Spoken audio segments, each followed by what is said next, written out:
হুজুর বললেন ভাইজানের হায়াতে তো এবার সুস্থতা দান করে দাও হুজুর কবরের রাব্বা ব্রাহ্মণ সদতান্ত সদন দুনিয়া থেকে চলে গেছে আল্লাহ কবরের উপরে রহমত বর্ষণ করে দাও ওদের মা কত টাকার ভাইজানের মন দুনিয়া থেকে চলে গেছে কার জানি দরদের মা নেই কার জানি বাবা নাই মাওলা সকলের কবরটাকে বেহেশতের বাগান বানায়া দাও পরিশেষে আরজি জানাই আমরা তো গুনাহগার গুনাহ করেছি তোর বন্ধুর কদম ধরে ধরেছি মাওলা তোর বন্ধুর সিলাই জিন্দেগির গুনাহগারগুলিকে মাফ করে দাও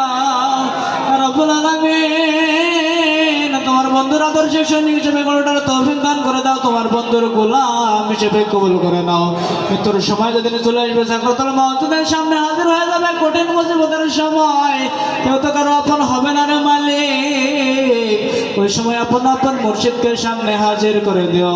আপন মুর্শিদের নূর মুখ চেহারা মুবারক দেখিতে দেখিতে কদম মুবারক চুম্বন করিতে করিতে অন্তর হইতে মুখে জারি করে দিও মধুর কালেমা লা ইলাহা ইল্লাল্লাহু মুহাম্মাদুর রাসূল